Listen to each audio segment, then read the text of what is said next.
ஓம் சரணாகத தீனார்த்த பரித்ராண பராயணே சர்வஸ்யார்த்திகரே தேவி நாராயணி நமஸ்துதே. வணக்கம் நேயர்களே, இது மகாலட்சுமி ஜோதிடம் வழங்கும் காலச்சக்கரம். உங்கள் அன்பு ஜோதிடர் ஸ்ரீராம்ஜி பேசுகிறேன். அனைவரும் நலமுடன் இருக்கிறீர்களா? நன்றாகத்தான் இருப்பீர்கள், நன்றாக இருக்க வேண்டும். இன்றைய காணொளியில் நாம் காண இருப்பது தசாநாதனின் யோக நிலை. இதன் தலை. நம்ம லக்னத்திற்குன்னு நல்லவர்கள் ஒரு 3 பேர் இருப்பாங்க, அது பிரச்சனை இல்லை. ஆனால் நம்ம லக்னத்துக்கு ஆகாதவங்க ஒரு 4 பேர் இருப்பாங்க. பெரும்பாலான மக்களுக்கு பார்த்திங்கன்னா இந்த ஆகாத கிரகங்களுடைய தசையில் தான் மிடில் ஏஜ் போய்கிட்டே இருக்கும். இது கிட்டத்தட்ட பார்த்திங்கன்னா 60-65% பேருக்கு அப்படி தான் நடக்கும். இயற்கையின் சூட்சுமமே அப்படி தான். ஒரு சிம்ம லக்னத்தில் ஒருத்தர் பிறப்பார், சனி திசை கரெக்டாக மிடில் ஏஜில் வரும். 30 வயசில் சனி திசை வரும். என்ன ஆகும் யோசிச்சு பாருங்கள். 59 வயசு முடிஞ்சு போச்சு. 49 வயசு 19 வருஷம் அவர் நடத்தி முடிக்கிறதுக்குள்ளே போதும் ஆகிடும். நொந்து நூறு ஆயிடும். ஒரு விருச்சிக லக்னத்தில் ஒருத்தர் பிறந்திருப்பார், 35 வயசில் புதன் வந்துகிட்டு இருப்பார் பல்ல அழிச்சிக்கிட்டு. ஆட்டமாதிபதி திசை 17 வருஷம். லைஃபே என்ன செய்கிறதுன்னு தெரியலங்கிற மாதிரி வரும். இப்படி தசாநாதர்கள் எதிர்மறையாக திசை நடத்துறது தான் 12 லக்னக்காரங்களுக்குமே நேச்சுராக இருக்கும். வெகு சிலர், அதாவது ஒரு 15% மக்கள் மட்டும்தான் லக்னத்திற்கும் ராசிக்கும் நல்ல கிரகங்கள் தசை நடத்துகிற அமைப்போடு பிறக்கவே செய்வாங்க. அது ஒரு இயற்கையின் சூட்சம். எல்லாரும் அரசன் ஆக முடியாது இல்லைங்களா? அனைவரும் அரசனானால் ஆள்வதற்கு நாடியது. புரியுதுங்களா? இப்போ நம்ம தமிழ்நாட்டே எடுத்துக்குவோம். கிட்டத்தட்ட 8 கோடி மக்கள் தொகை இருக்குன்னா இதில் எத்தனை பேரை முதலமைச்சராக முடியும்? ஒருத்தர் தான். மொத்தமாக முதலமைச்சராகிறோட தகுதியோடு ஒரு எத்தனை பேர் இருப்பாங்க? ஒரு 10 பேர். ஜாதக அமைப்பு கிரகங்கள் எல்லாம் சேர்ந்து மந்திரிகளாக எவ்வளோ பேர் ஆகிட முடியும்? 30 பேர் 40 பேர். மொத்தமாக மந்திரி ஆகிற தகுதியோடு எவ்வளோ பேர் இருப்பாங்க? ஒரு 100 பேர். ஆக மொத்தமாக கணக்கு போட்டு பார்த்தீங்கன்னாலே 1000 பேருக்கு மேலே பெரிய அளவில் வெற்றி கொள்ளக்கூடிய மனிதர்களே இருக்க மாட்டாங்க. அப்புறம் ஒரு தொழிலதிபர்கள், இவங்க பிஸ்னஸ் மேக்னெட்ஸு, இதை தூக்கி அதில் போடுறவங்க, அரசாங்கத்தின் உயர் பதவியில் இருக்கவங்க எல்லாம் சேர்த்து கணக்கு போட்டு பாருங்கள், 10,000 பேர் தாண்டது. அப்போ 8 கோடி பேருக்கு 10,000 பேர் தான் சராசரியாக வாழ்க்கையை நகர்த்திக்கிட்டு போகிறவங்க. அடுத்த கட்டம் இதை தான் lower class, middle class, upper middle class, பெரிய பணக்காரங்க அப்படின்னு நம்ம பிரித்து வைக்கிறோம். ஸோ ஜாதகமும் அதே மாதிரி தான். லக்னத்துக்கு சுபகிரகங்கள் தசை நடத்துறது, கரெக்டாக பிறந்ததுலேருந்தே நல்ல தசா பலன்கள் வர்றது, ராசிக்கு நல்ல தசாநாதர்கள் வலிமையோடு தசை நடத்துறதுங்கிறதெல்லாம் ரொம்ப ரேராக இருக்கும். சரி, இப்படி லக்னத்திற்கு பிரயோஜனம் இல்லாத அவயோக கிரகங்கள் தசா நடத்தும் போதும் கூட அந்த தசாநாதன் வலிமையாக செயல்படுற அமைப்பு சில ஜாதகங்களுக்கு ரொம்ப அருமையாக இருக்கும். அந்த தசாநாதன் எதிர்மறையான ஆளாக இருந்தாலும் அந்த ஜாதகர் பார்த்திங்கன்னா அந்த தசையில் வெற்றிகள், தொழில் அபிவிருத்தி, முன்னேற்றம், திருமணம், குழந்தை பிறப்பு, வேலையில் முயற்சி அப்படின்னு போய்கிட்டே இருப்பாங்க. இந்த மாதிரியான அமைப்பு தசாநாதனின் வலிமை உங்களுக்கு சிறப்பாக நல்ல விதமாக செயல்படுவதற்கு எப்படி இருக்கணும் அப்படின்னு பார்க்கணும். பொதுவாக உங்கள் லக்னத்துக்கு அவயோகின்னு ஒருத்தர் வந்துட்டார் அப்படின்னாலே அந்த அவயோக கிரகமானது உபஜயஸ்தானங்கள் அப்படின்னு சொல்லக்கூடிய இடங்கள்ல, உபஜயஸ்தானங்கள்னு சொல்லக்கூடிய இடத்துல நட்பு நிலை அல்லது ஆட்சி நிலையில் இருக்கும்போது ஓரளவுக்கு உங்களால் மேனேஜ் பண்ணிக்க முடியும்.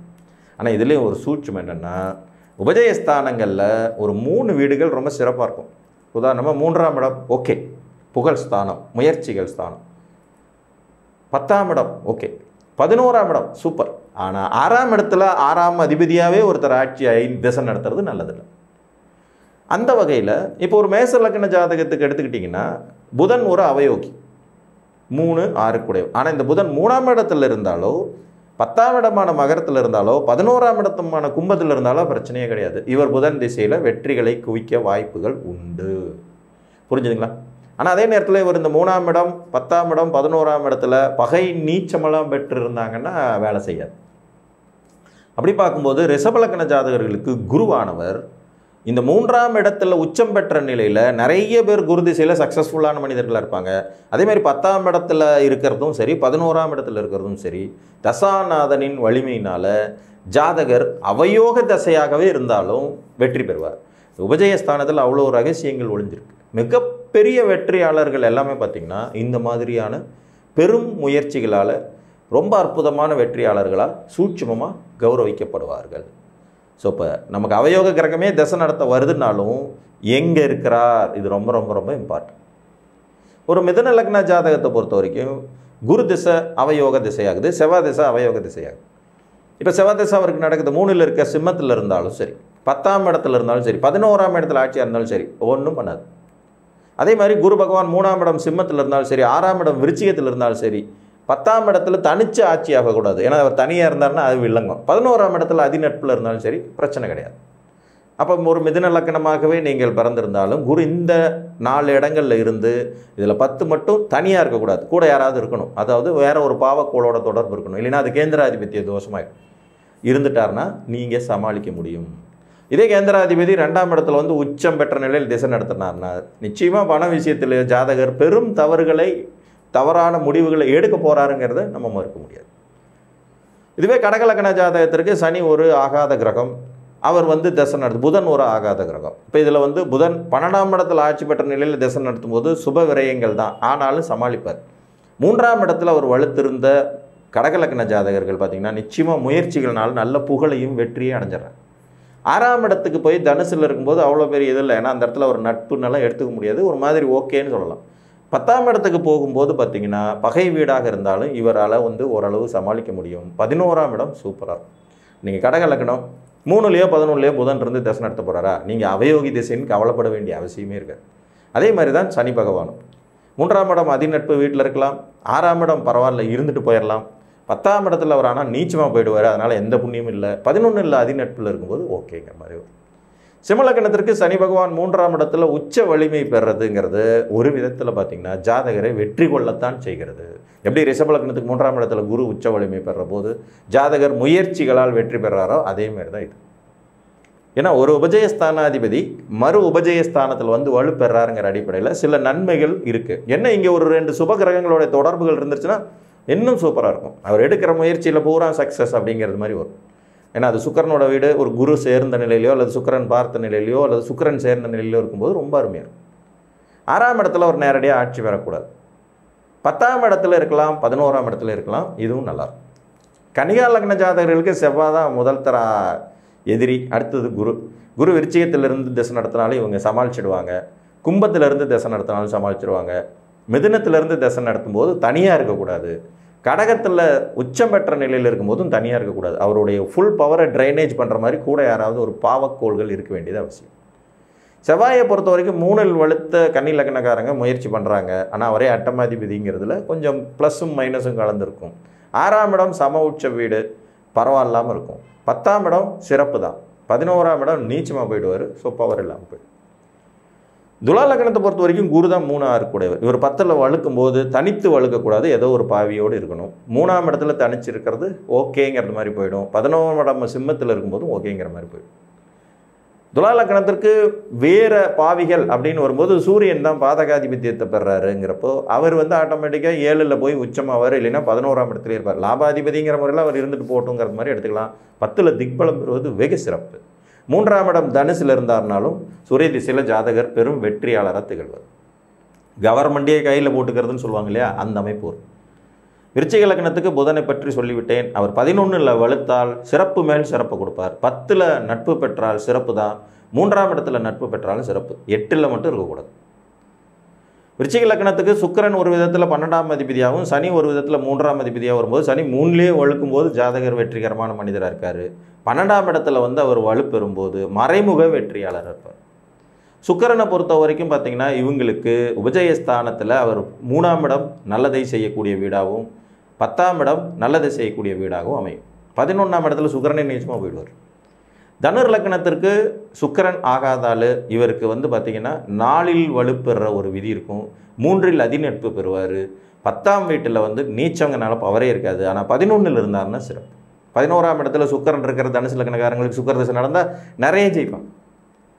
எனக்கு தெரிந்த நண்பரின் மகன் 11ஆம் இடத்துல சுக்கிரன், நீட் எழுதலாமா அப்படின்னு கேள்வி கேட்டாங்க. கண்டிப்பாக அவன் மருத்துவராகவும் போட்டித் தேர்வுகளில் வெற்றி பெற யோகம் இருக்குதுன்னு சொல்லியிருந்தேன். அவருக்கு நம்பிக்கையே இல்லை. ஆனால் ஃபஸ்ட் அட்டம்ப்ட்லேயே ஜெயிச்சு இன்றைக்கி 2வது வருஷம் படிச்சுட்ருக்கார். சுக்கிர திசை தான், தனுசு லக்னம் தான். எப்படி ஜெயிக்கிறார் அதுதான் சூட்சமம். தசாநாதனுடைய வலிமையை இப்படி நமக்கு அவயோகியாக இருக்கும்போது கணிக்கணும். நம்ம நண்பர்கள்ங்கும் போது அவங்க எப்படியாவது வேலை செஞ்சுட்டு போயிடுவாங்க. ஆனால் அவயோகிகள் நல்லா வேலை செய்வாங்களா, அதுதான் விதிவிலக்கு. அப்போ தனுர் லக்னத்துக்கு புதனை பொறுத்த வரைக்கும் பார்த்தீங்கன்னா 10ஆம் இடத்துல உச்சம் பெற்ற புதன் சூரியனோடு இருந்துட்டாருன்னா தர்ம கர்மாதிபதி யோகமாக சிறப்பு, 11ல் இருந்துட்டாலும் சிறப்பு, 3ல் இருந்துட்டாலும் சிறப்பு, 7ல் மட்டும்தான் கடுமையான சிக்கல். ஆனால் 10ஆம் இடம் கேந்திராதிபத்திய தோஷம் தான், தனியாக இருக்கக்கூடாது, சூரியனோட இருக்கும். அது ரொம்ப ரொம்ப முக்கியம். மகர லக்னத்தை பொறுத்த வரைக்கும் சூரியனும் சந்திரனும் ஆகாதவர்கள்ங்கிறனால இவங்க உபஜயஸ்தானங்களுக்கு கட்டாயம் போக வேண்டியது அவசியம். இப்போ சூரியன் துலாத்தில் 10ல் இருந்தாலும் சரி, விருச்சிகம் 11ல் இருந்தாலும் சரி, மீனம் 3ஆம் இடத்துல இருந்தாலும் சரி, ஓகே, இவங்க வந்து சக்ஸஸ் பண்ணிவிடுவாங்க. 6ஆம் இடம் மிதனத்தில் இருந்தாலும் கூட சமாளிச்சிடுவாங்க. அதே மாதிரி சந்திரனை பொறுத்த வரைக்கும் பார்த்தீங்கன்னா 3ஆம் இடத்துல இருந்தாலும் சரி, 6ஆம் இடத்துல இருந்தாலும் சரி, 10ல் இருந்தாலும் சரி, 11ல் இருந்தாலும் சரி, இவங்களுக்கு அது ப்ளஸ் பாயிண்ட் தான். இவங்களுக்கு அதுக்கப்புறம் பெரிய அளவில் கெடுதல் செய்கிற கிரகம்னு யாரும் இல்லை. செவ்வாய் எல்லாம் கூட ஒரு விதத்தில் கேந்திராதிபதி, அவர் ஏதாவது ஒரு வகையில் பாதகமே தந்தாலும் பலன்களையும் சேர்த்து தருவாருங்கிற மாதிரி போயிடும். மகரம் கும்ப லக்னங்களுக்கு முதல் தரமாக வில்லங்கங்கிறது சூரிய சந்திரர்கள் தான். அதே மாதிரி கும்ப லக்னத்துக்கு பார்த்திங்கன்னா சந்திரன் 4ஆம் இடத்தில் உச்சம் பெற்ற நிலையில் நிறைய நல்லது நடக்கும், கூடவே பிரச்சனைகள் இருக்கும். 3ல் இருக்கலாம், 6ல் இருக்கக்கூடாது, ஏன்னா அங்கே அவர் ஆட்சி பவருக்கு வந்துடுவார். 10ஆம் இடத்துல விருச்சிகத்தில் நீச்ச பவர், அதனால் அவரால் பெருசாக எதுவும் செய்ய முடியாது. 11ஆம் இடம் ஓகே.